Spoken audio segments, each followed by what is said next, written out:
Good afternoon. My name is Stella Natufe, and I work for the City of Chicago, Department of Business Affairs and Consumer Protection. Welcome to the BACP Business Education Workshop webinar series. We have adapted our regular business education workshops at City Hall into these webinars until further notice. On behalf of our Commissioner, Rosa Escareno, I want to inform you that business licenses can be processed online by visiting chicagobusinessdirect.org. If you are a part of the BACP Entrepreneur Certificate Program, you can get credit for joining this webinar by sending an email to bacpoutreach@cityofchicago.org. If you want to learn more about this program, please visit chicago.gov/business education. To help guide your business and employees during Chicago's reopening process, please visit chicago.gov/reopening. Also, BACP and the City of Chicago's Office of Emergency Management and Communications created Shy Biz Emergency Alerts. You can opt in to receive targeted emergency alerts for the business community. If you are interested, please visit chicago.gov/Shy Biz Alerts. We encourage all of our attendees to please ask questions. Please use the chat box and send your questions to all panelists.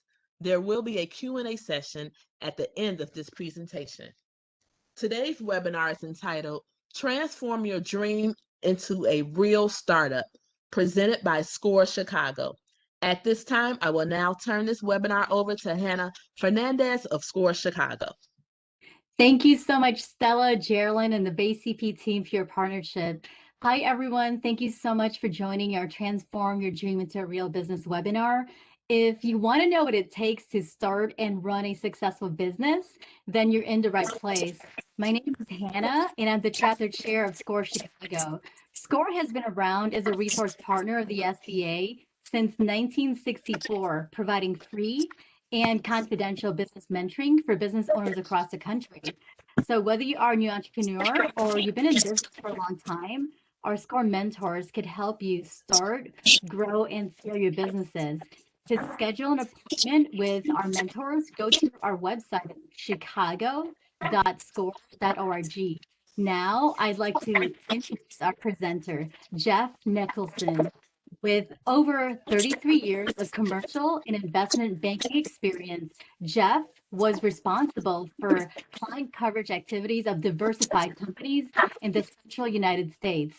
He has had the opportunity to observe and work with managers and owners across a wide range of industries, from large public multinationals to small privately held companies.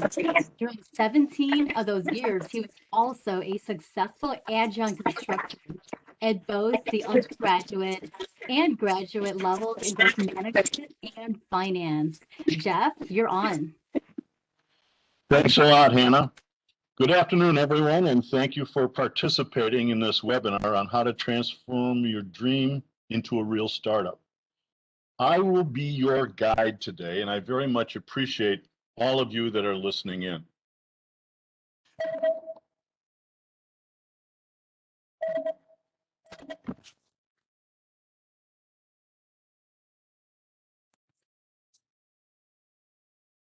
Sorry, we had a little slide trouble. I want to start with a quote. Entrepreneurship is like eating glass and staring into the abyss of death. This was a statement made by a guy who was once famous for borrowing money from his friends in order to pay rent. He's also famous as a co-founder of PayPal, and he's the co-founder of Tesla Motors and the CEO of SpaceX, the private space shuttle company. Yep, Elon Musk. This is a guy that went from famine to feast, and so he really knows what this journey is all about. And this is how he feels about it. We're here today to learn a little bit more about how to successfully start your business. And we are going to cover a lot of ground. It'll be an inch deep and a mile wide. So fasten your seatbelts.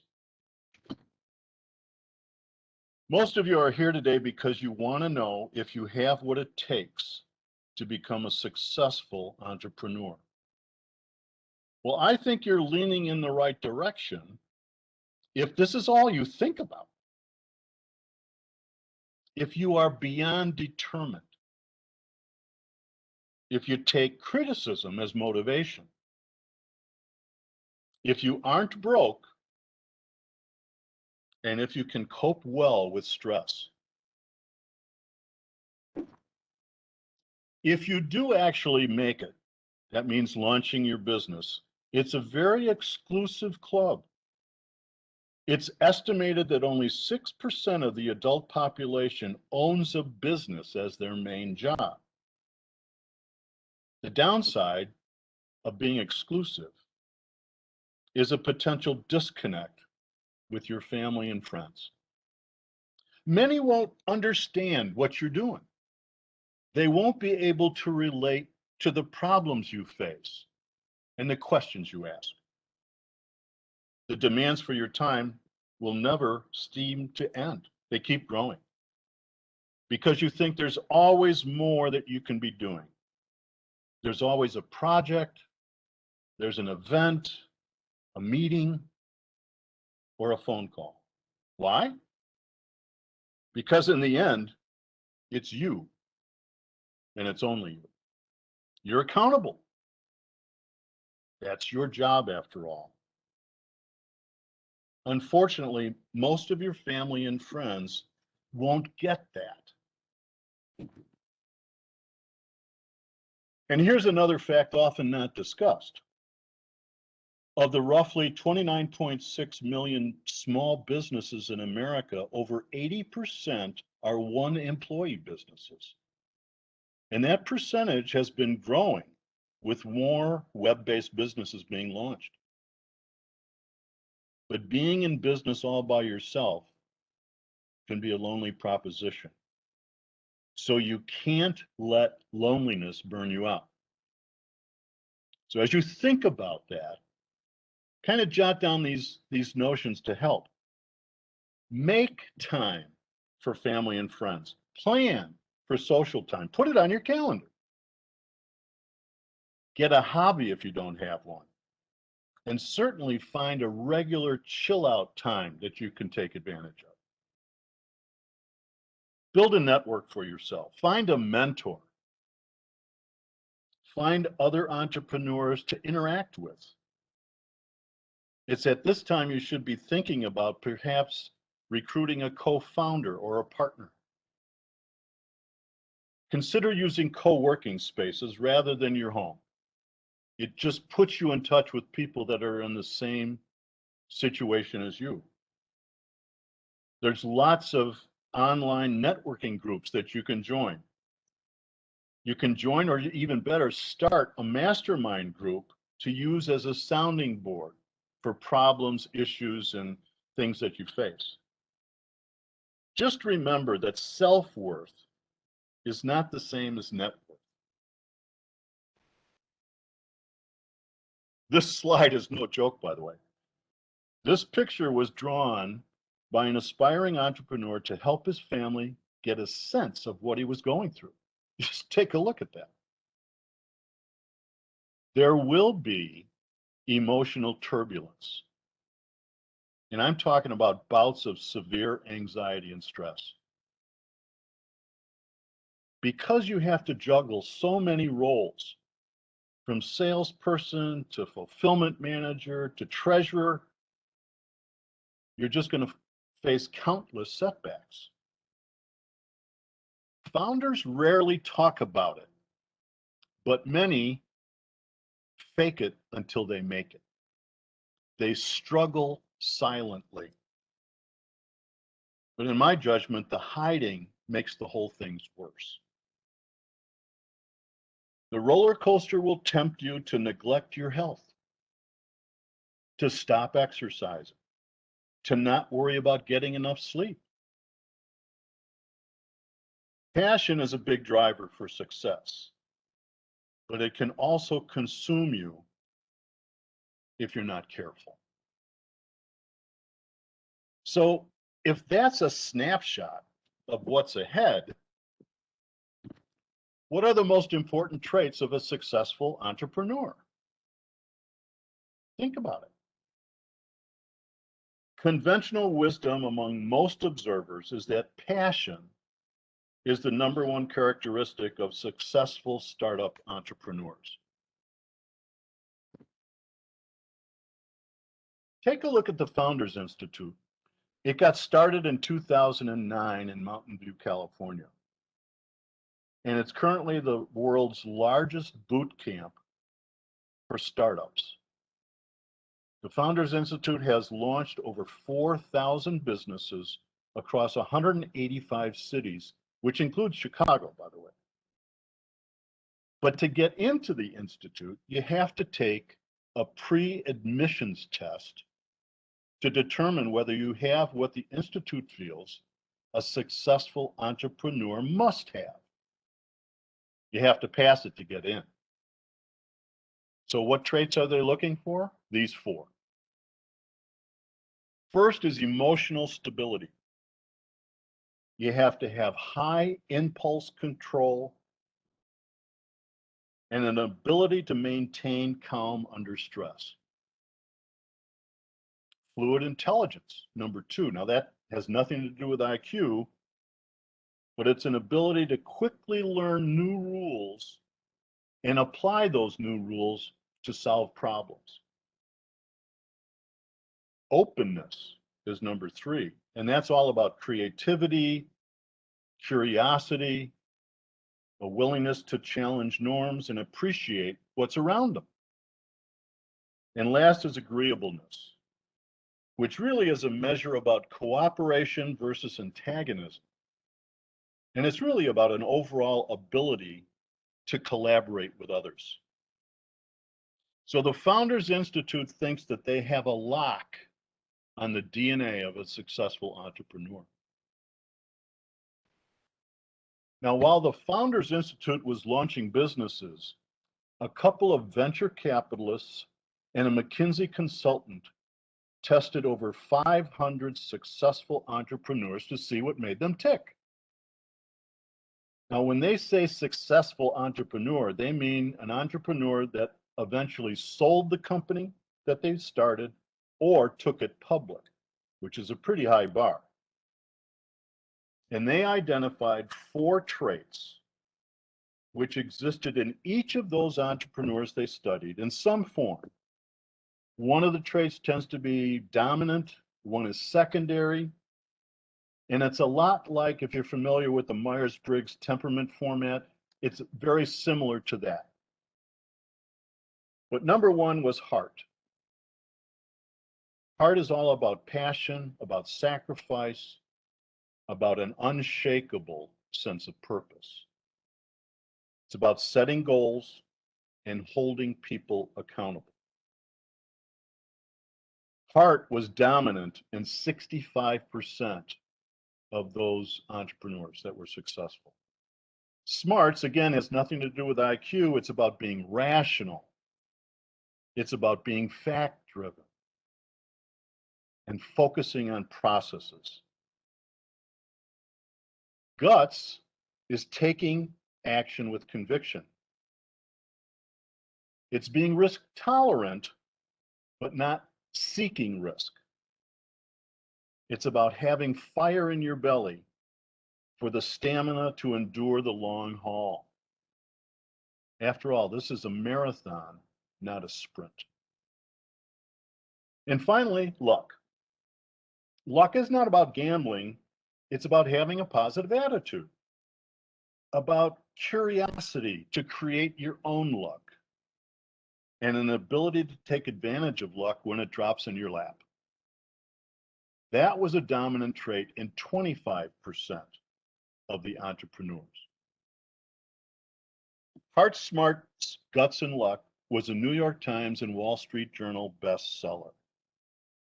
I really recommend you get the book. You can get it on Amazon.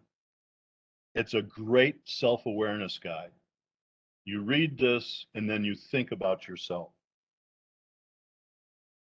Now, while you can find countless articles on the web on the traits of successful entrepreneurs. You've just heard what I think is the best summary. But let's drop a little reality into our conversation. In the first 2 years, 31% of businesses that start will fail. Now we're talking here about businesses that have 2 or more employees. Unfortunately, the government and other sources haven't kept enough track of the single source companies to have the kind of data that we need. Hopefully they're doing it now. But after 2 years, 31% of the businesses fail. 2 years later, another 33% of the businesses that started will fail. And by the end of the 5th year, another 49% of the businesses will cease to exist. Now, if you're doing the math, that translates to a 24% survival rate after 5 years for businesses started with 2 or more employees. And once you get to 5 years, the prospects are really pretty good. Now recognize that these are aggregates of all nature of businesses, all kinds of industries and everything. So for example, embedded in these numbers are franchises.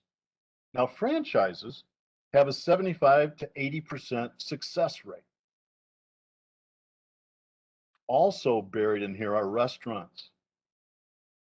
And if you do the same kind of math with restaurants, the survival rate after 5 years is 15%. So that's just trying to give you a real sense of kind of what you're looking at in terms of success rate. You want to be part of the 24%. Now take a look at this graph. This is going to blow you away. This is the same information that I just presented from 1994 through 2015. So if you look at the far left-hand side of the chart, you can see 100% at the top. So that's where they start, 100%. And then the number of years is the lower axis going from 1 out to 22. And each year, the number of businesses that survive are posted on that graph. But what's unique about that graph? Look at it. It didn't matter what year we're talking about, whether it's 1994 or 2015. The slope of the graph is the same. It doesn't matter whether the country is in an economic boom, whether we just suffered from 9/11 or a great real estate recession. The track record of successful startup businesses has followed a surprisingly consistent pattern over the last couple of decades. That's got to make you start to think, okay, well, why is it 24%? Why is it the same every year? What do you think are the biggest causes of startup failures? Well, Inc. magazine went to its 500 founders, and that's the 500 fastest growing privately held companies in America, and asked them, go back to the first year that you were in business and tell us what was the biggest mistake you made or the biggest challenge you faced. And here's the top 3 from that survey. Shortage of capital, 45%. And note number 2, bad fit with other key employees, was a distant second at 16%. So if you look at the complete study, what you find is that there's a lot of individual kind of particular reasons that they felt they had made a mistake or had a key challenge. But what was very much universal across all of those founders was a shortage of capital. Now, this is just a list of what are the more prominent causes for failure as discussed by two organizations. One is Entrepreneur Magazine on the right, and the other one is Y Combinator on the left. And Y Combinator is like a startup accelerator out in California. It's more technically oriented. So they founded, for example, Airbnb and DoorDash as examples. But their first most prominent reason for failure is entrepreneurs that have no specific customers in mind. They focused on the product. They've engineered it. They've said, this is a terrific product. I love it. Who are you going to sell it to? Well, everybody's going to like it. That is what having no specific customers in mind. Now listen to this one. Most founders of failed startups don't quit their day jobs. Most founders of successful ones do. Now that's a lot about commitment and passion, but it's what Y Combinator has found. Few major, and I underline major here, few major startups are founded by just one person. There's two or more. And in fact, startups where there are two co-founders generally raise 30% more capital than everyone else. And the last one is most successful startups end up doing something different than they originally intended. And that's a lot about pivoting, which we'll talk about a little later. Entrepreneur Magazine says failing to research the business idea to see if it's really viable. We're going to spend some time on that in particular. They talk about underestimating the financial requirements. And it gets back to that shortage of capital issue and the timing for when it's needed. That's a really important one here, is working only in the business rather than working on the business.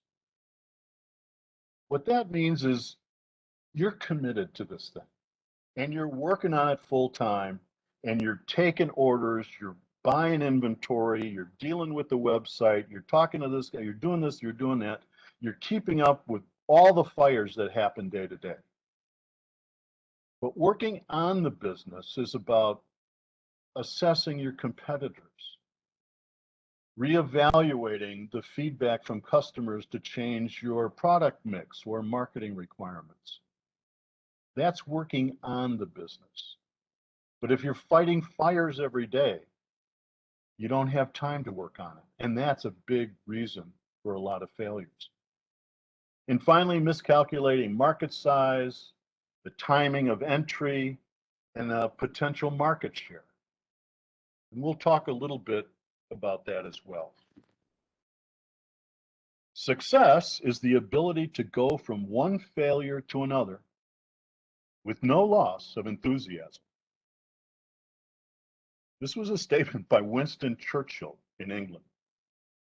Now, Churchill's history is very interesting because we think of him as the prime minister during World War II that helped defeat Hitler.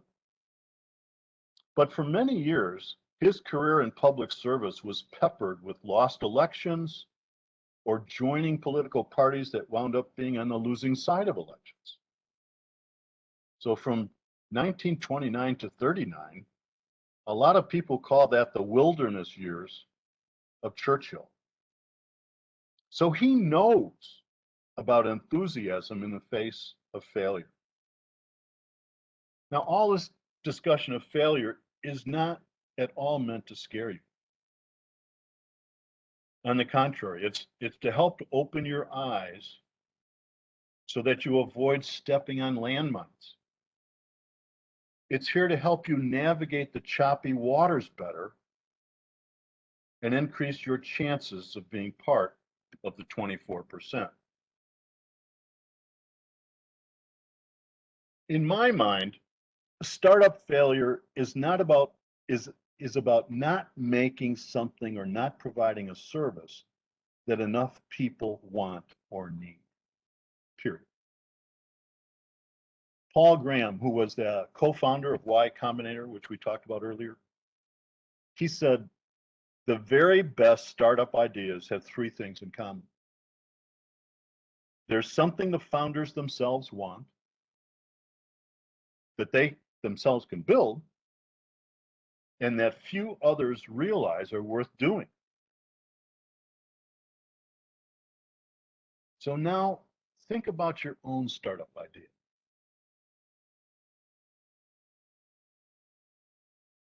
How do you find out whether or not it has real potential? Well, I recommend you start with answering three questions. Does my idea solve a problem or create an opportunity? Who is my target market? And what value does my idea deliver to the target audience? Answering these questions objectively will unlock the potential of your dream, but objectivity is the key.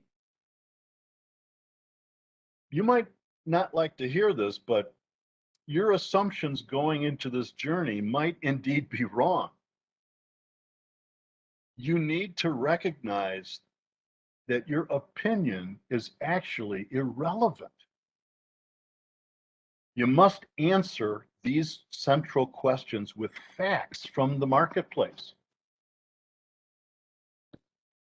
And market research is critical for startups. Obviously, understanding the needs and wants of your target market can be the difference between success and failure. But for too many startups, they don't do the homework up front.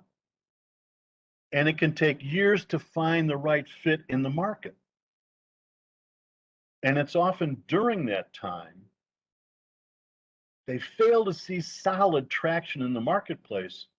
And then the startups start to run out of cash, which goes back to that shortage of capital. You need to use market research to gather information to answer those three questions objectively. And that work needs to be done up front to validate that your idea can find traction and eventually succeed.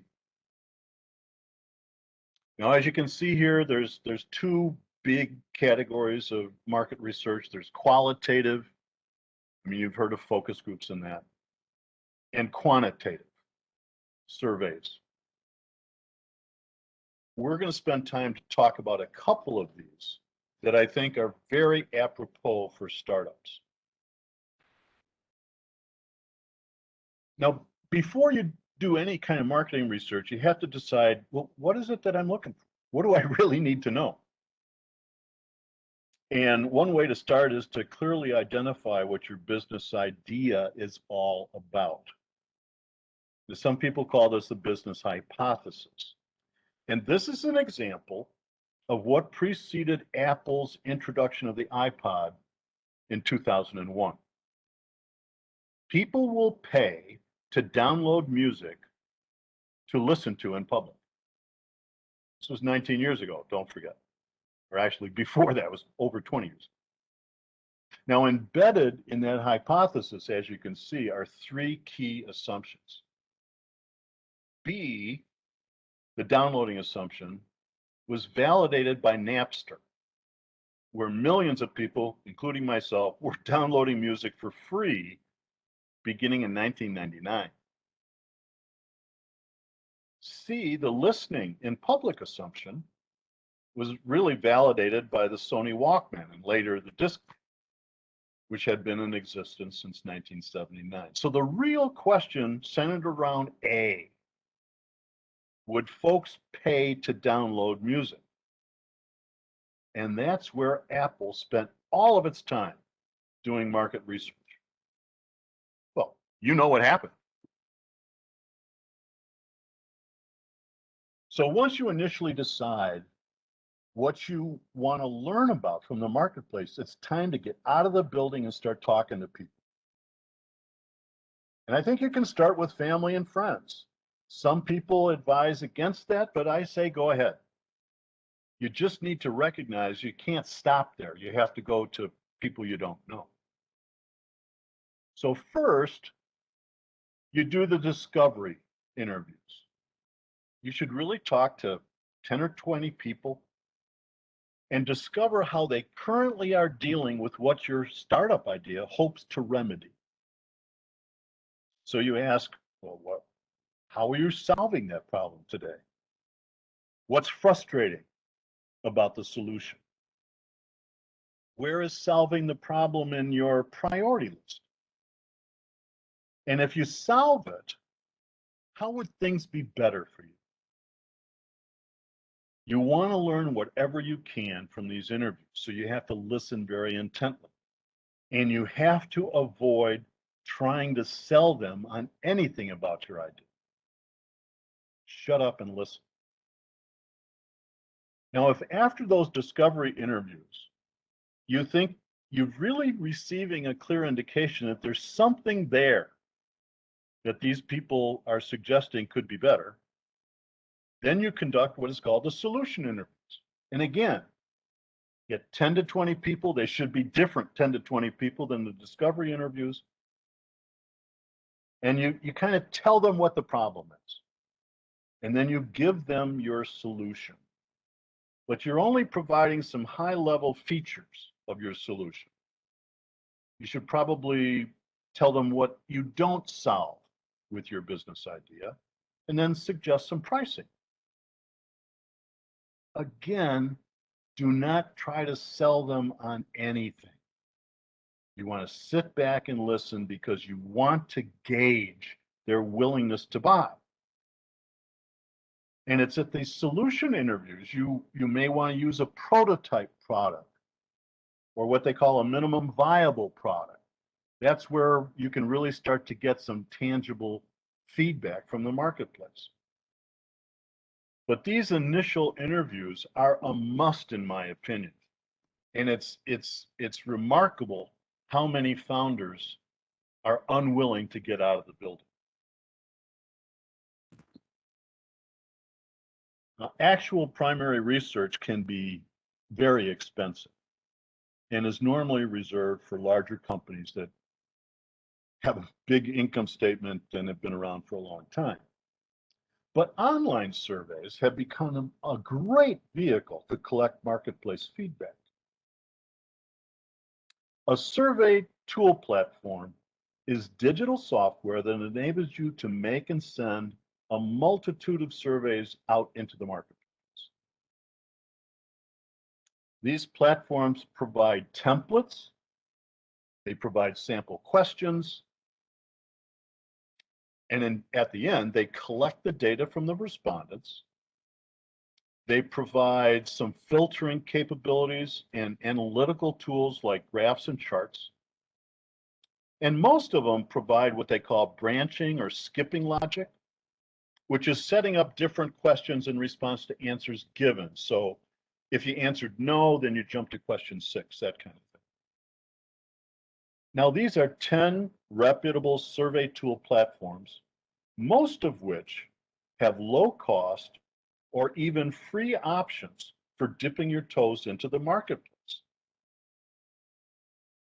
When you go home, you should start checking out these websites because they can be central to gathering the market intelligence that you need to validate what you're doing. Now, most of the platforms on the prior slide, they charge $25 a month or less for their very basic service. The most expensive one, I think, was like $59. So it's a very effective or very cost-effective option. You do get real-time results as people complete the surveys. And building the questions, there's a great deal of flexibility built in. And keep in mind, the respondents can complete the survey in private, which really fosters more objectivity than doing face-to-face interviews. And you can even do the surveys anonymously if you want. If you already have a ready-made list of people that you want to reach out to, it's really easy to import your distribution list to any of those platforms. Now, if not, some of the platforms provide direct links into a range of social media platforms so that you can use your own social media pages to post publicly to get people to respond. And some platforms will also introduce links to access panels, which you can use as a source of respondents if you really don't have any of your own. These are some of the market research panel companies in the US. Now, a market research panel, and some of you may even be on one, is a group of recruited respondents who have agreed to take part in online surveys and other market research.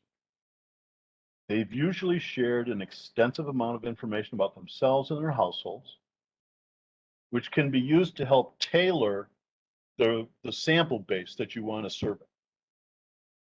All these panelists are paid or rewarded in some way. Now, as you can see, I've highlighted the AYTM logo with a red arrow. It stands for Ask Your Target Market, by the way. AYTM is a survey tool and a research panel company. It manages over 60 million panelists globally. When they assemble these panelists, they use 10 demographic criteria to classify them, like age, ethnicity, education. But they also use over 2,000 different psychographics to classify the panelists. Things like lifestyle, outside interests, decision criteria that are used. So let me give you an example. Assume you have a survey of just 10 questions and you want it to get circulated and you're using AYTM. And let's say you want to get 400 completed surveys about your startup idea. Now, to get 400 responses randomly from the complete panel universe without any segregation or demographic choices, it would cost you about $400. That's about $1 a piece. That's pretty cost effective.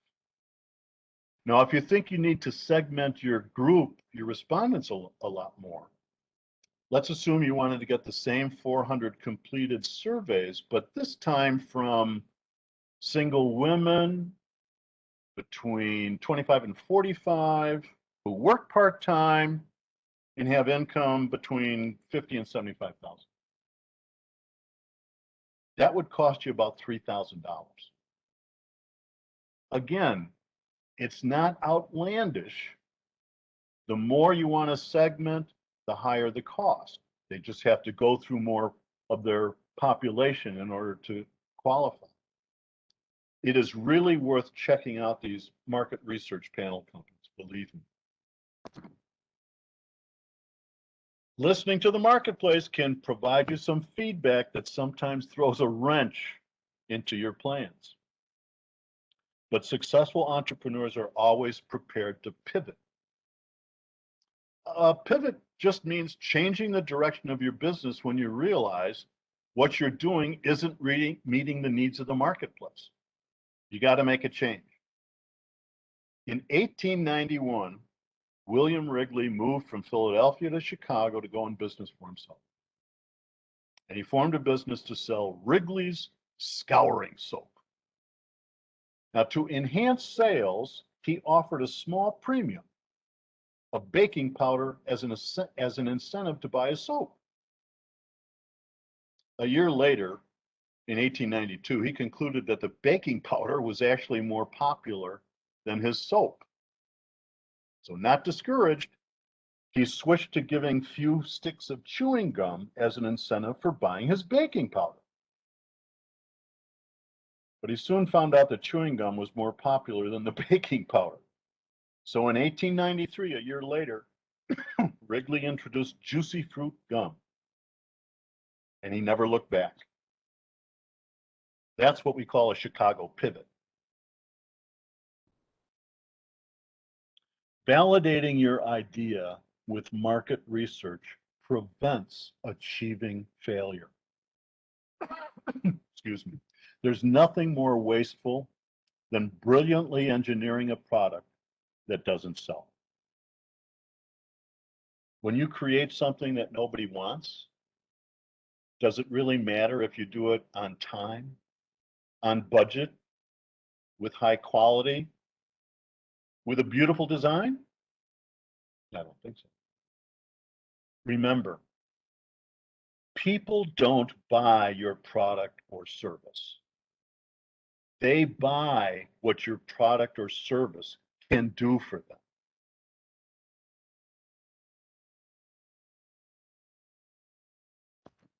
Let's shift gears a bit. Let's assume that your research has identified a target market and that you've validated that there's some element of demand for your idea. So now you want to figure out, well, what's my market potential? And to me, what marketing is all about is answering just two questions. What are the characteristics of my target customers and why do they buy? What are the characteristics of your target customers and why do they buy? This is an example that I'll walk through on estimating market potential. An entrepreneur came to us in Chicago and he was saying that he was in business of selling proprietary handmade Cuban cigars to African Americans in the US. What was really cool about this guy is that his father actually hand rolled cigars in Cuba for virtually all of his adult life. So he took his son with him a lot, and he got to meet a lot of people in the cigar business in Cuba. So he had this network of contacts that was really unique. So I thought it was a great story. So he had a website that was up and running. He actually had an inventory of 300 boxes of handmade cigars. And he had just bought a list of 8,000 names of affluent African Americans from a market research firm for about $3,500. And I said, wow, you're really moving forward. I'd love to see your business plan. He said, well, I really don't have a written business plan. So I said, okay, you've told me your story. Why are you here? And he said, I came to get some help to see if I have enough inventory. I've got 300 boxes of cigars. I don't know if that's enough. And I said, well, okay, what have your sales been so far? And he said, well, I haven't sold anything yet. I've been nervous to reach out to the names that I bought until I was sure I had enough inventory. So as the session ended, I said, okay, I'll do some digging and we'll get together and talk about what I found. So I went to the internet. And while some of this information was dated, it's all I could find. And so we're going to meet later in the week. And so there were 30 million adult African Americans in the US, according to the Census Bureau. And the CDC said 7.7 of adult African Americans smoke cigars. World Tobacco said large cigars, 49% market share. And machine versus handmade cigars is about 50-50. And the Cigar Association said, most average cigar smokers have 2 per week, or 104 a year. So when we got together, I went through the math to help size what the market looked like. And it was just an initial attempt, but I said, okay, 30 million adults, 7.7 smoke, 49% like large, 50% hand rolled, and about 104 on average. That's almost 60,000 cigars a year. Now I said, assume very conservatively that over the next few years, you can capture 0.5% of the market in the US, just 0.5%. And it may take 5 years to get there, who knows? But if you get there, you're selling just under 300,000 cigars a year, or 11,770 boxes annually. And at $8 a cigar, that represents about $2.4 million in revenue. And he was absolutely thrilled. So I said, well, let's go back to your initial question, is do you have enough inventory? Well, you should know there's 24 or 25 cigars in a box, and he had 300 boxes, so he roughly has 7,500 cigars in inventory. So I said, let's do the same math. You bought 8,000 names, assuming that 7.7 are cigar smokers, 49% like large, 50% hand rolled, and they smoke on average 104 a year. That's 15,700 cigars annually. And you have an inventory of 7,500. But recognize what I've just calculated here.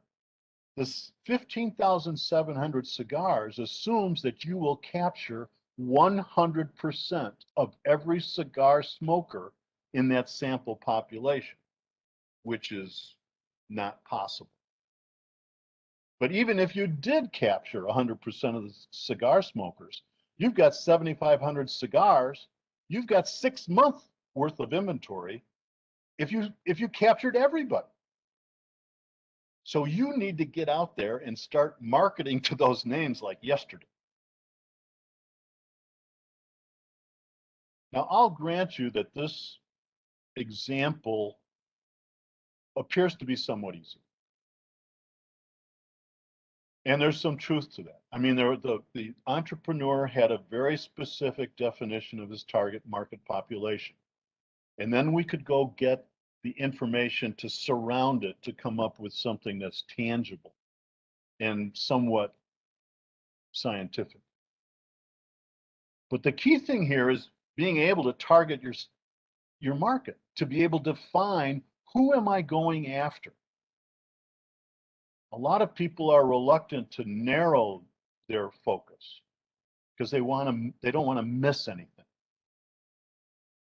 And I think that's a huge mistake, because the more amorphous your target market is, the more difficult it is to find information to support anything. You should be more select in who you're targeting. You can always expand later. But this is the kind of targeted research that you have to do on the marketing front in order to be able to understand what kind of potential you have, what kind of characteristics are embedded in the people that you want to sell to.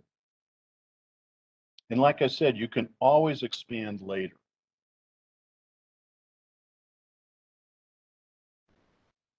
Let's jump to sales. Obviously, once you launch your business, you're going to have to sell. Not everybody likes to sell, but you have to always be selling. You have to develop an elevator speech. And that means telling everything about you and your business in less than 30 seconds to enable a listener to react. And you need to get out there and network right away. Woody Allen said 80% of success is just showing up. And so if you're not networking, you're not showing up. After all, the person you're sitting next to on the L might be your next partner. It could be your eventual supplier. It could be an investor. You don't know. The person you're standing next to in the elevator, you don't know. 80% of success is just showing up. And the other thing to recognize, and this might be more comforting than you think, but you need to talk less and listen more. In that cigar example, what we didn't do any work on was why do they buy? The second marketing question. And in the sales process, that's all what you're about, is finding out why do they buy. And if you're doing all the talking, you're never going to learn why do they buy. So some of the best sales training will tell you, you talk 25% and the prospect should talk 75%. That's the kind of ratio you need. You need to get them talking. And what your elevator speech is supposed to do is to drop something in front of them that motivates them to ask a question or react to something. Now, when you're out selling, sometimes you have to give yourself permission to call. Because cold calling isn't easy. Nobody likes rejection.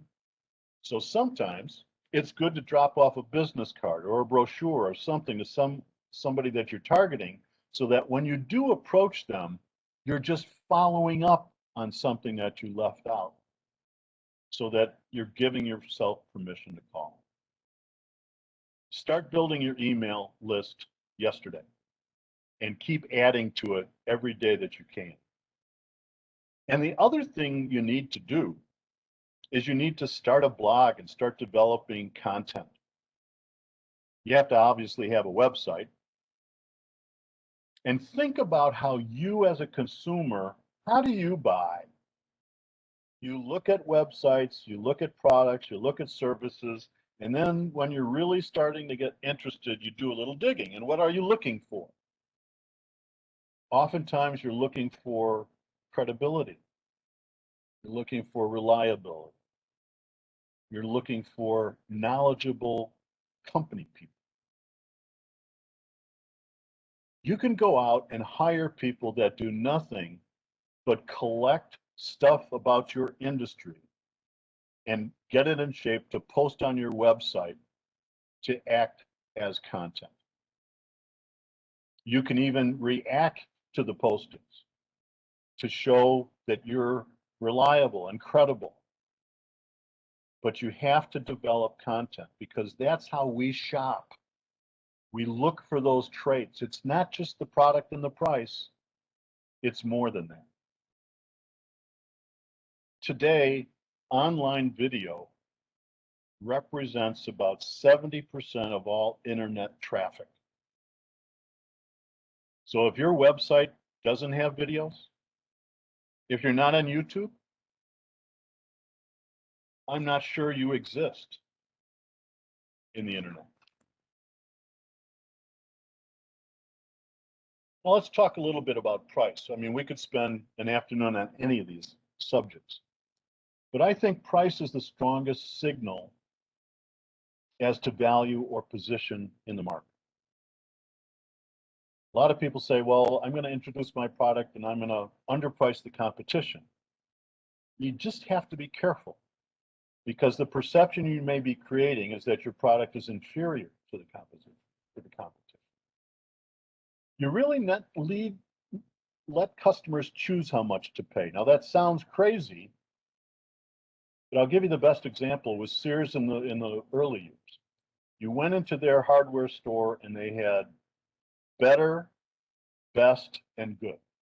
So if you wanted a screwdriver, you can get good for $6, you can get better for $9, or you can get the best for $15. And the customers chose the quality that they wanted. Another way to help with letting the customers choose is to bundle things together to create different baskets of value. And you need to base price on value, not on cost. You start with that. Your accountant will tell, well, what kind of margin do you want? 30%. Well, here's what your price should be to get that, because here's your cost of goods sold. I get all of that. I was working with a company in Chicago that sold basement insulation material, crawl space vapor barriers. And they were just one of many that sold to contractors that actually installed the barriers. The difference was, this guy's crawl space barriers were 16 feet long instead of 8. And once I got to digging into that, I learned that one of the things you have to do with the vapor barrier is that you have to splice it with tape to join the edges. And that takes time. Also, callbacks for problems are usually because the taping was was not done properly or came away. So as we started talking about pricing, I said, listen, your installers are going to recognize that they have 1/2 the taping to do, and as a consequence, they're likely to get 1/2 the warranty problems that they've had. So you can charge a premium price for your product more than twice for 16 feet what somebody charges for 8, because the contractor is going to save money. That's basing price on value, not cost. And the last thing I'd mention is on service businesses, you have to be a little careful because you don't have cost of goods sold, you have your hours. So it's like, well, how many hours in a year? Well, about 2,000. So if you want to make $100,000 a year, you got 2,000 hours of work, so you charge $50 an hour, right? Wrong. You have to think about your billable hours. I mean, you're going to be writing proposals, calling on people. You can't bill anybody for that. So I'd start by saying, well, 50% of my time is going to be billable at the most in my first year. So to make $100,000 with 1,000 billable hours, I got to charge $100, not 50. Competition. You know, as a senior banker, it never ceased to amaze me how little small business owners knew about their competition. Whenever I met a new business owner, I always asked the question, tell me something about your biggest competitor. And 3 out of 4 would say, you know, we really don't have many competitors. And underlying his answer was that he really believed there were very few companies that did exactly what he did. And of course, I'm thinking to myself, well, if you really don't have any competition, you've got to be minting money. I think the reality is that most business owners do not take the time to examine their competition. They remember competitors when they stumble into them, or when their customers say, well, these guys gave me a bid or a proposal. But other than that, they're not taking very good inventory of the competition. But I found that the most successful big business owners and CEOs actually budget a portion of their weekly schedule to observe, critique, and explore their real competitors. They consider it an ongoing executive function. It's part of working on the business. I think you should study at least 3 competing businesses as a startup. It helps you figure out where your prices fit, what guarantees they offer that you have to consider, how good is their fulfillment, what advantages and disadvantages they may have. I think it's very important as part of the startup process to really study the competition. And you can get a lot of data from a lot of sources. It takes some time, understandably, but you can talk to suppliers and ask them who they're selling to. That will give you an idea of who the competitors are, and then you can do your own work.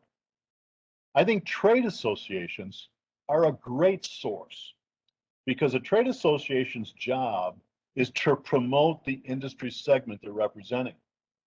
So they're out there trying to promote. They're, disclosing information. They tell you who's part of their association, who's the members, all that. There's 92,000 trade associations in the United States. So the chances are, whatever business you're thinking about, there's probably a trade association covering it or more. And going to their website, finding out who's a member, gives you a chance to reach out to those people and start to ask some questions. Particularly if you're not competing with somebody in the state of Colorado, you could call a member from Colorado and say, hey, I'm just trying to make a conversation, ask a few questions about what's changing in the industry. They may not talk to you, but then again, they may. 80% of success is just showing up. Everybody should write this down. www.sizeup.com. or company.sizeup.com.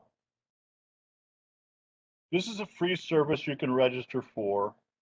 They do a lot of different things, but one of the things that you can do is you can ask from a drop-down menu, industries, what are the competitors in the Chicagoland area, for example? And they will show you on a map where they exist, and they'll give you information on, on the name, and you can look into it. So it's really a very good source. Now, once you get some study done on competitors, now it's a time to analyze your competition in light of the business idea that you have. So if you go to score.org and enter analyze your competition in the search box, you can register for this course, Analyzing Your Competition. It's a free webinar,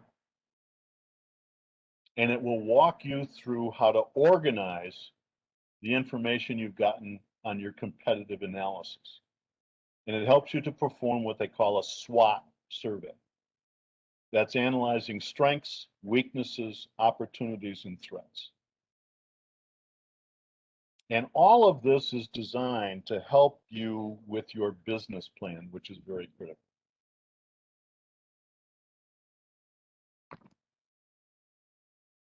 Time to change gears a bit. Let's talk about the considerations for how to organize your business. It's funny, 70% of today's startups start up as a sole proprietorship. And I get it, it's cheap, it's easy.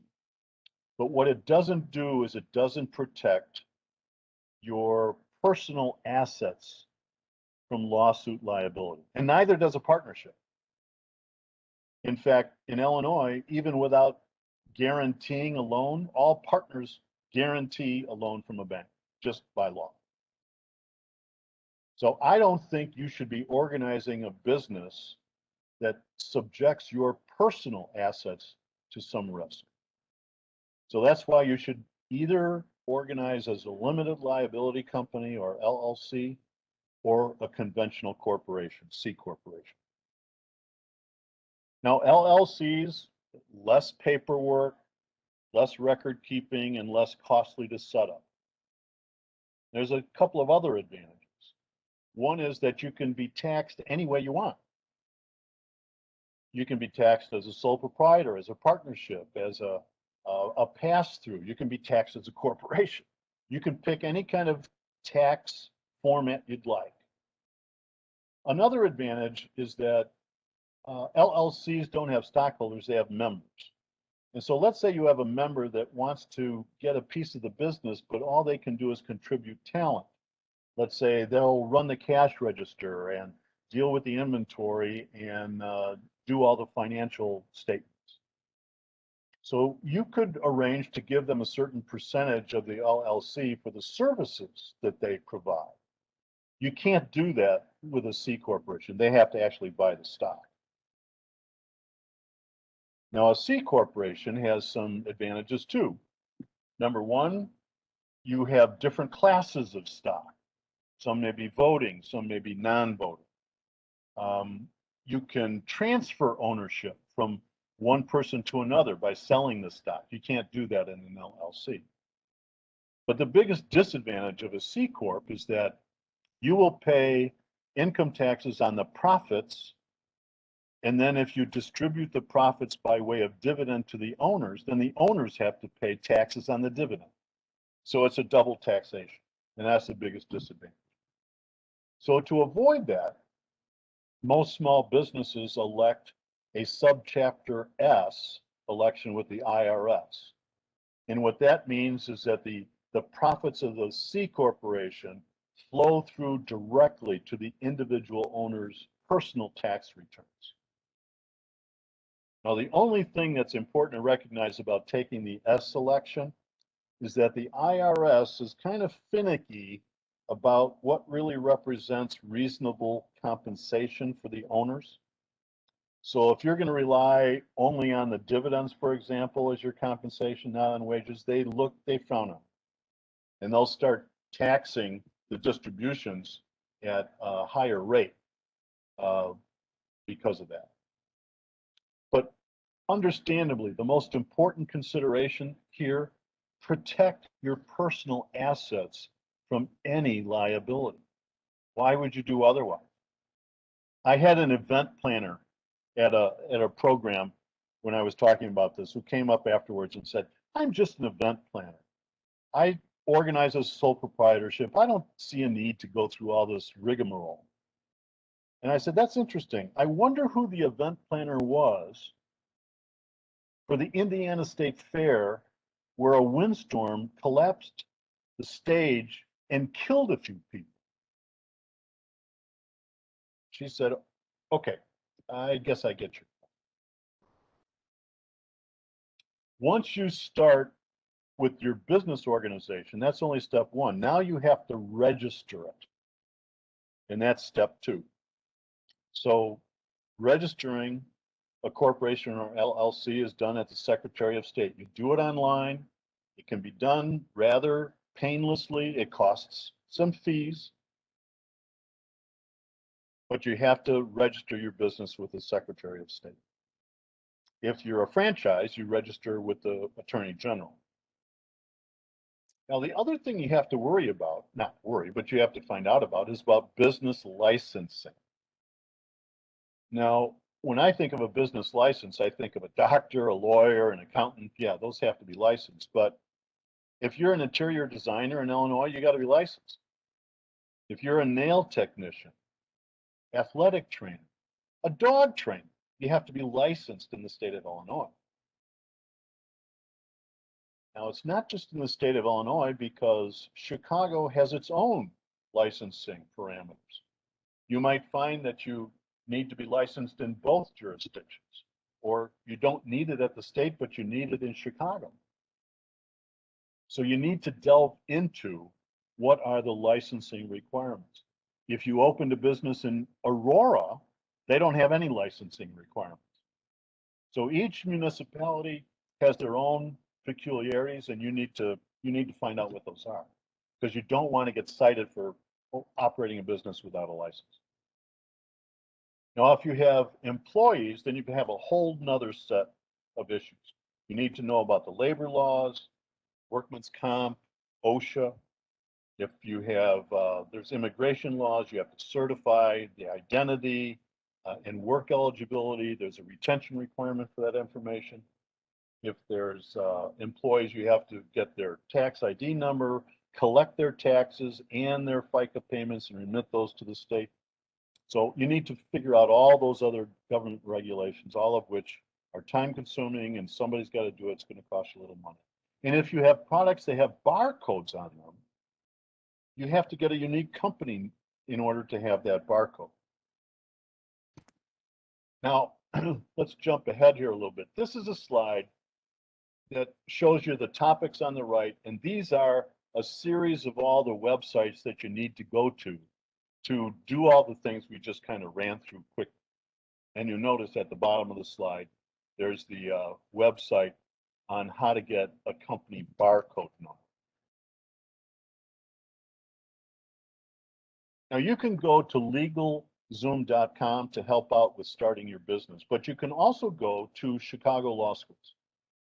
And each of these law schools have an entrepreneurship program in which second and third year law students are available to work for almost no money or free, and they're supervised by a corporate lawyer or a law professor. What you have to recognize is like three things. One, you have to apply. You just can't walk in. If they approve your application, that's great. You also should do it during the school year. There's more lawyers that are in school. You do it in the summer, it's slim pickings, so you should avoid the summer. And recognize that these guys can help you start and set up your business, but they can't be your ongoing attorneys. And you can also go to the Chicago Lawyers Committee for Civil Rights. It used to be the Law Project. And this is a group that collects pro bono time from some of the best lawyers in Chicago.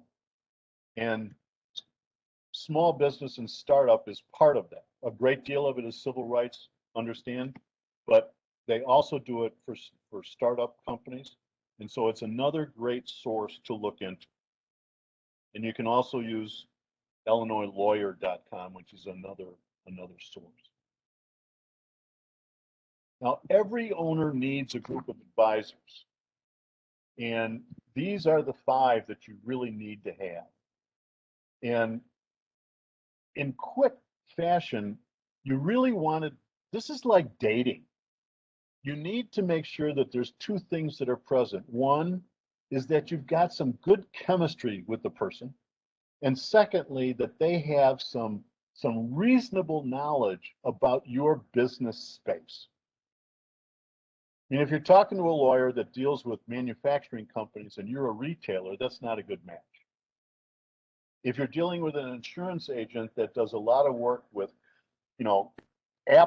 application makers, and you're a restaurant, that's not a good match. So it's a process. It's working on the business. While you'll probably never be able to get a bank loan as a startup, eventually you may want to be able to get a loan, so you should entertain having a banking relationship with someone. You're going to need a lawyer on an ongoing basis at some point, and an accountant as well. And you certainly don't want to be penny wise and pound foolish and not have an insurance agent. And certainly a business mentor is key, and going to SCORE to get a business mentor is one of the smartest things you can do. They're free, they're here, they're available, and finding people that can help as a sounding board for what you're doing will be very key. And once you launch your business, you keep that relationship going and use them as an outside advisor. One of the things that you will get as a participant in this webinar is you'll get a copy of the startup process map. This was developed by a Chicago volunteer. It's 5 pages long, and it's a flow chart. You get a little glimpse of it here. But it really covers almost everything that you need to know in order to successfully start a business. All the steps that have to be taken.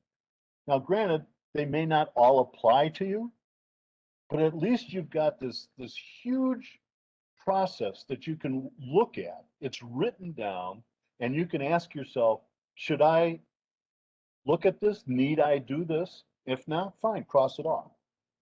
But this is a great product, and in addition to getting copies of the slides afterwards, you'll get a copy of this process map. It's really very comprehensive. These are the 4 best subscriptions that you should start tomorrow. And the bottom 2 are free. And these are people that curate articles in the startup space and then send you a list of those articles every week in your mailbox. Now, you don't have to subscribe to Entrepreneur Inc. magazine. You should, but you certainly can go to their website and take advantage of all the different articles and stories that they have there to help you navigate on this journey. These are web platforms that assist startups. And 10 years ago, none of this stuff existed, and people had to do it all from scratch. But just a couple of these. Shopify, if you're in the retail business, online retail business, Shopify hosts your website. They automate the tasks for an online store. They integrate your accounting, the shipping, all that stuff. And they host over 50,000 online stores. They really will help you. And Squarespace will help build a free website. And if you've got employees, but you don't have an infrastructure, an automated infrastructure, Slack is a great service because they provide inter-office messaging and an ability to share files without having to create your own database. Square, that thing you put in your iPhone to do face-to-face charge card transactions, that's been around for a while. Gusto, does payroll. So if you've got employees, that's a great kind of platform. And they also provide other HR services. Managed Hub is a free service that helps you work with employees to create operating instructions and share projects. And so as new employees come on, they have a documented list of things that they can refer to. It's the same platform that was used to get quality awards with major corporations.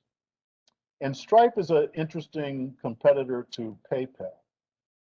When I go on a website and I see PayPal, I'm a little biased. I say to myself, they're too small a company to have a relationship with a bank. I don't know how reliable they are.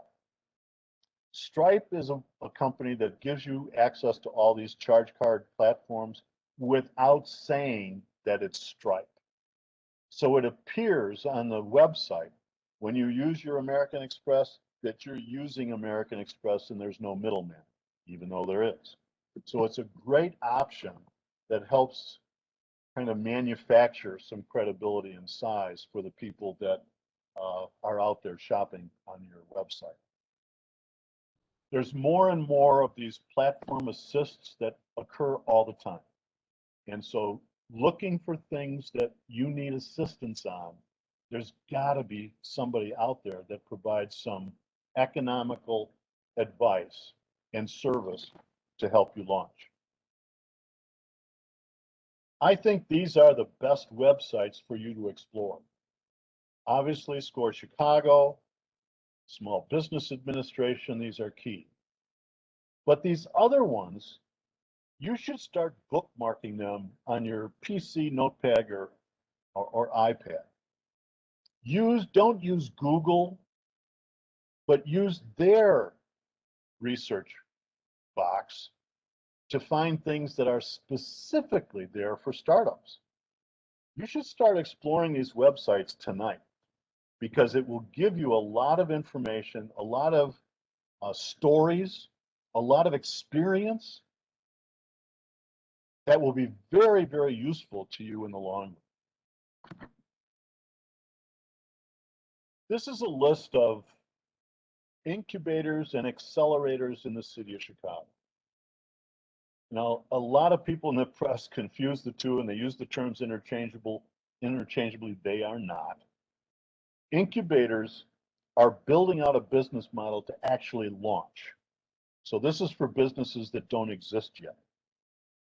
And how most of these operate is they locate your business to a central shared space. And they get, 10 or 20 founders together. And there's no set time frame. You stay in the incubator as long as you need. I've read that the average stay is about 33 months. That's a long time, but nevertheless, incubators help to successfully launch businesses. They rarely provide much seed capital, so it's really nominal. But what they usually provide is great mentoring. They provide you access to proven entrepreneurs, some investors that are looking for the next opportunity, and other startup peers that will be able to give you advice. So incubators are very useful, and you should start looking at some of these. Healthbox, for example, it's about the healthcare industry, so if you're not in that space, it doesn't apply. But looking into these is great. And the way to get in is to network into somebody that's connected. So when you go to the website, you see who's operating there. You can find the companies that they've launched, and you can try to connect with those founders and meet with them and find a way to network in. Accelerators are different in that they're focusing on scaling up an existing business. They want it to accelerate in terms of sales growth. So it's usually a set time frame, 3 or 4 months. A cohort is put together of founders, and then they all graduate together. Usually there's some seed money involved here to get you to the next level through growth, but it's usually less than 10% ownership. And there again, they give you access to all sorts of mentors and successful entrepreneurs that can act as advisors and screen things for you. I started with a quote, I'll end with. Never give up on a dream just because of the time it will take to accomplish it. The time's going to pass anyway. This was from Earl Nightingale, a very famous motivational speaker. Our mission today was to learn more about how to better start your business. Admittedly, we covered a lot of material today. We went a mile wide and an inch deep. But I hope we accomplished something. Again, I really appreciate everyone for listening in. If nothing else, I hope I made you think. Like I said, you get a copy of the slide deck and the process map as a follow-up. And I plan to stay around and answer questions for a while, so feel free to do that. Thanks much. Okay, Jeff, this is Stella. You have a few questions. First question, how can you get information about your competitors in an ethical way? I would think companies would be fairly protective of this information. Well, first of all, you're right. There's a lot of protection, especially if it's in the same jurisdiction that you're planning to be in. But competitive information is oftentimes hidden in their website. So you go to the reviews that they have. You look at the problems that people talk about. Go to Google, and Google will have reviews. And you'll find in all of that information, you'll find something about, yeah, I found a cheaper alternative elsewhere, or, you know, your fulfillment process is great, and that's why I come to you, because I place an order today and I get it the next day. I mean, that's the kind of thing that you can find out about. Obviously, you can find out their pricing by going to their product list. And so there's a lot of information out there that it's just kind of peeling the onion away and looking at information. So looking at the reviews gives you a lot of information. And then you can maybe find a competitor in one of the review comments, and you can start to look at that. I hope that helps.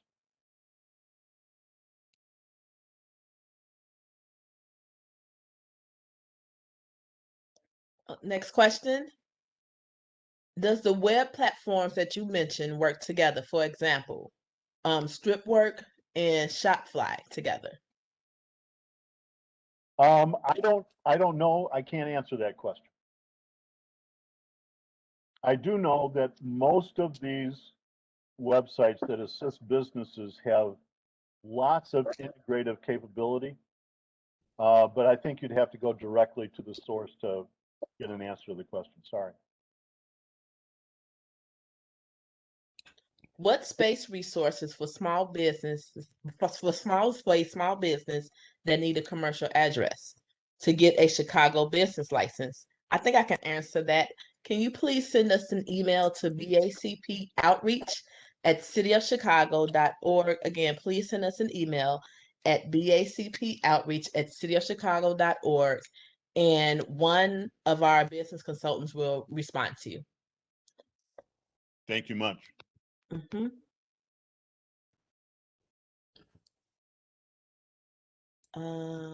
Let's see.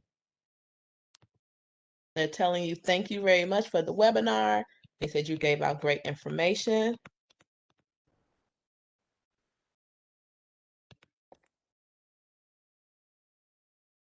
What was the name of the other website? It's very similar to a startup.com. Do you have any other company websites?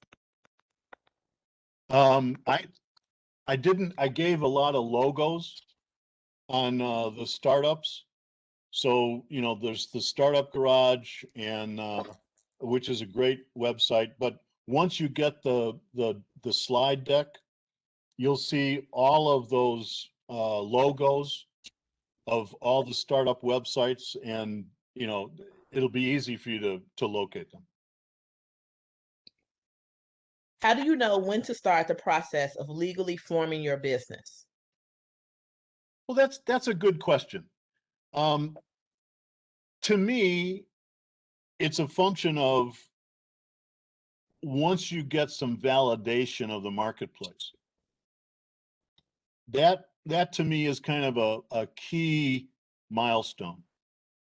I mean, as I said, you do those initial interviews, you get the solution interviews, maybe you do some market surveys, you get some feedback that says, I've really got some potential for traction here.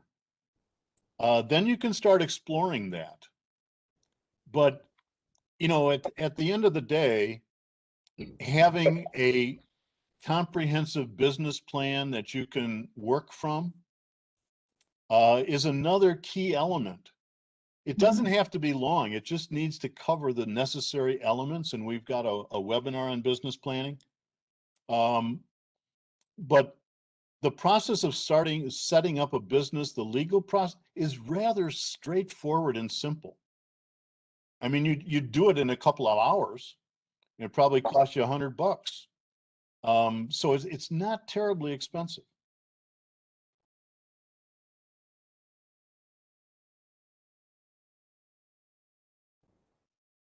Is it possible for you to put up the slide with all of the different websites listed again?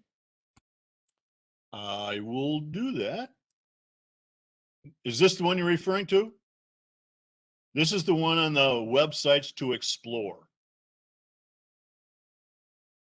It's not. That one? I think they want that one. Ah.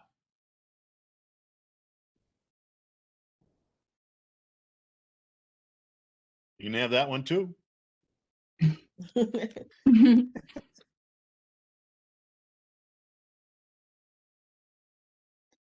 How do you protect your business idea when doing market research? Well, it's a good question, but the reality is that you can't get market feedback if you don't reach out. And this is a constant battle, particularly with people who are engineers, whether it's a mechanical engineer or a computer engineer. Everybody's afraid that your idea will get out and blah, blah, blah. You tell me how you can get marketplace information without some element of disclosure. You just have to be careful, but you need to get the feedback. You know, there's a lot of people, and to kind of support your notion, there's a lot of people that will never file a patent for their product because they don't want the competitor to know how it's made. I get that. But for 9 out of 10 businesses, I honestly think you don't need to worry about it.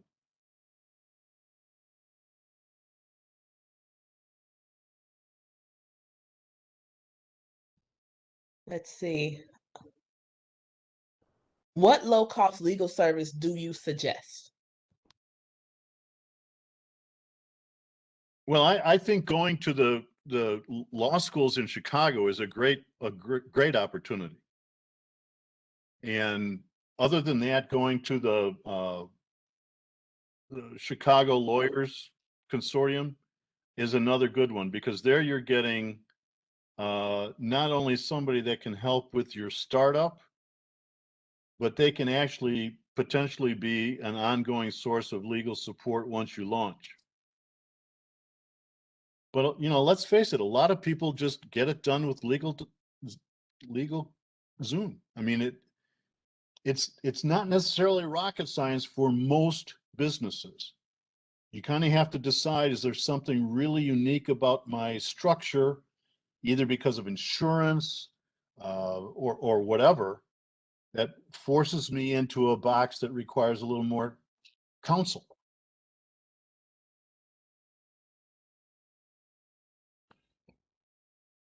I have a question for specialized ethnic packaging of food. How do I market research this? And will the sources you mentioned help? Well, I mean, in all the market research panel companies, ethnicity is one of the determinants of the profiles of all respondents. So if you have a particular ethnicity you're looking to research, then it's a function of determining whether or not they're capturing that specific ethnic quality in their respondents. If they're not, then obviously you go on to the next one. But that's where the market research panels will give you a great deal of assistance, and they have chat boxes and everything to answer questions. So that's where I'd start first, is to see whether or not they profile the ethnic group that you're targeting.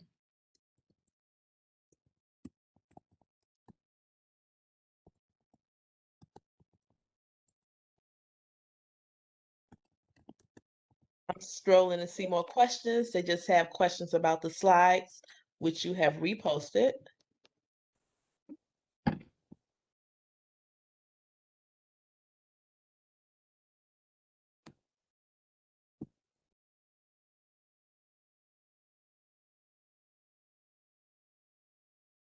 Do you guys have resources for meeting spaces for small businesses? You mean that score? Yes. Typically not. I mean, not downtown, I should say. I think one of the places that you should try is the public library network. I mean, most of the time, you can get a conference room at a public library for no fee.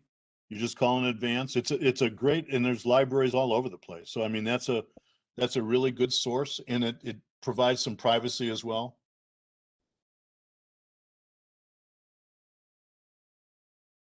How do I find someone to make a prototype of a unique coffee cup? Well, that's a very specific question. I will tell you that there are a number. Actually, the Illinois Institute of Technology, I think, has a prototype sideline. Now, it might be more metal based than pottery, but it's again something you just look at Google or some of these startup websites and ask for prototype builders, and you could talk about ceramic versus another product. And my guess is that you'll get some sources to go after. I cannot afford the patent process. Should I just have an overseas company make the unique item that I have in mind and start selling it? Well, I'm not sure how to answer that. What I will tell you is that I banked in many companies who outsourced their production to Asia, only to find that their competitors started producing similar products within 3 months. So the notion of outsourcing does not protect you, especially if it's out of the country, does not protect you from any piracy.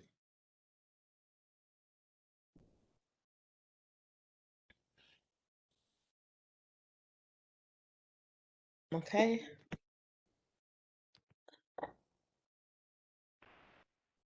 If you wanted to open up a business with the intention of it being an umbrella licensing, do you currently have any preferences on state? On which state? Delaware versus Nevada or Wyoming versus Illinois? I believe this is talking about a cannabis business. The question is a little Vague. not very clear. Well, to me, this is a what I call a high-powered legal question. I'm not a lawyer, so I don't think I should advise on that. I mean, a lot of people will incorporate their larger businesses in Delaware because of a lot of litigation protection and that sort of stuff. I get that, but these are typically public companies that have hundreds of millions of dollars of revenue. It may be a little too early to be thinking about that, but I think it's a question that should be asked directly of a corporate attorney.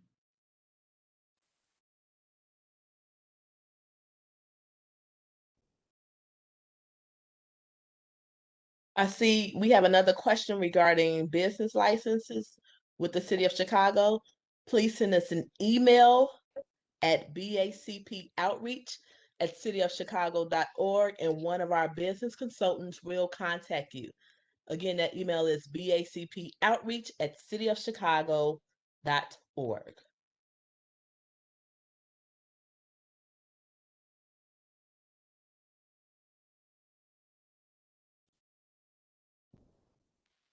Okay, I'm searching the Q&A box one last time to make sure that we at least try to answer majority of these questions. We did that. Okay. Who do I contact? It went away.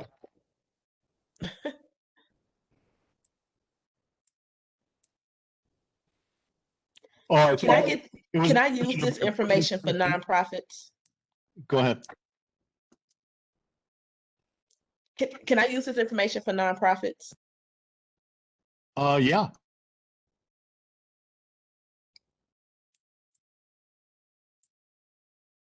I think the question that went away was, who do I contact at IIT on prototyping? And I just say, go to the website and again, use the search box, put in prototype. I'm not 100% sure. I'm probably 85% sure that's where I saw it.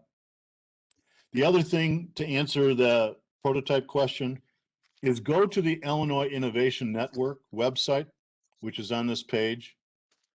And I believe that they will have categories you can search anyway for companies that do prototyping. The Illinois Innovation Network, you should get very familiar with this because it can lead you to so many other players that are in the state and mostly in Chicago that surround the small business environment and new products and new startups. It's a great resource.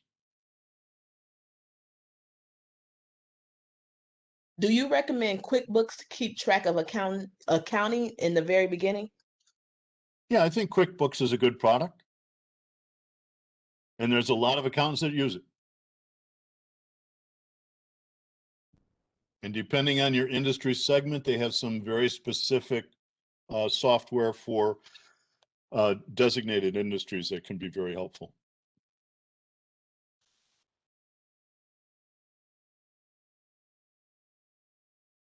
Let's see here.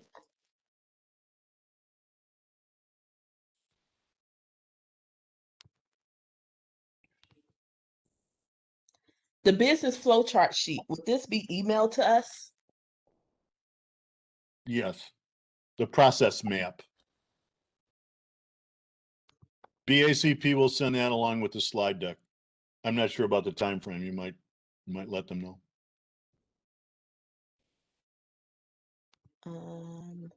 Do you know of any logo design companies? I do not.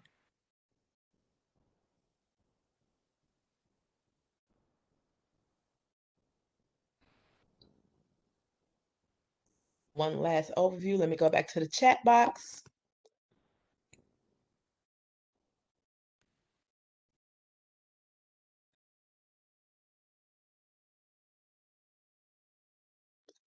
Is it required to get a business license as a sole proprietor? It doesn't matter what your organizational composition is. If you're in the business that requires a business license, you have to get one. Who do I contact at IIT for prototype help? I think we tried to answer that one. Go to their website and put prototyping in the search box. And if I was right, you'll find something. Otherwise, go to the Illinois Innovation Network and do the same thing.